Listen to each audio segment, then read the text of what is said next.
5-year-old me used to hear stories about Sudan, the place that I was born but had no recollection of. For years I heard my mum talking on the phone to her sisters and my dad speaking to his family as well. And to me they all sounded the same. I couldn't tell who was who. I just got handed the phone all the time. Whether I was playing outside or whether I was studying or whether I was just playing like PlayStation. My mum would call me or my dad would call me and just hand me the phone. And I found it really strange. I used to find it strange that these people who I didn't know, but they knew me. They knew me from when I was a toddler. They knew me from when I was a baby. And somehow they wanted to stay in touch, even though we lived millions of miles away and I didn't really know who they were.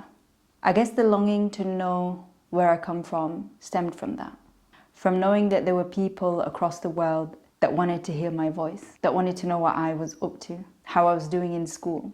And because I lived in the UK by myself, with my family, and we didn't have any relatives around, I didn't really know what an extended family feels like. How it feels to wake up and run to my granddad or my grandma, to complain to my uncle about something, or to just simply relax and watch TV while they were close by. When I was 11, we went to Sudan for the first time. When we got off the aeroplane, my mum was so happy and this man came up to her and he hugged her so tight and they kept crying and he would like pull her closer to him and kiss her on the head and cry again. And I found it so bizarre and I found it so strange that there was a man touching my mum. And then I later found out that it was my uncle. Over the years, I ended up building a lovely relationship with him and my other uncles as well. And aunties, of course. And I got to know what it felt like to have family, but at the same time it was always bittersweet. At the end of every trip we'd pack our bag and we'd wave everyone and we'd sit on the back of a boxie and there'd be tears. And I always didn't cry in front of everyone because I always struggled to show my emotions. But as the years went by and I started studying photography, I started going back to Sudan often, sometimes alone.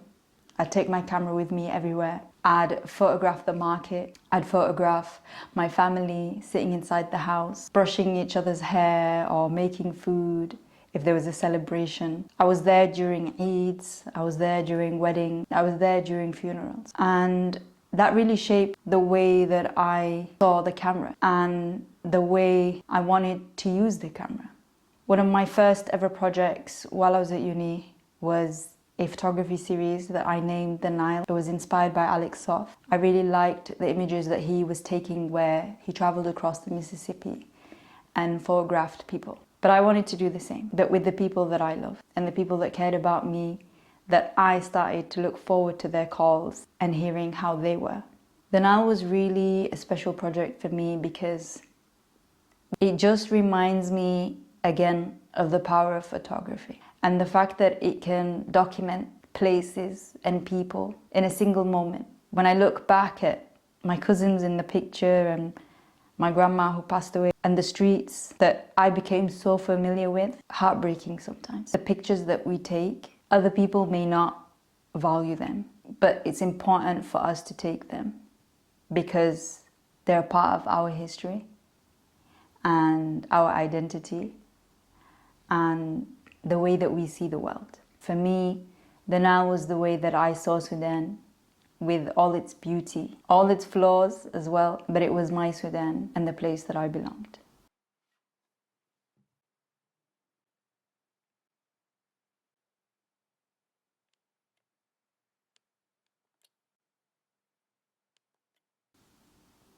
I'll see you in the next episode, and I hope you enjoyed this one, and don't forget to subscribe.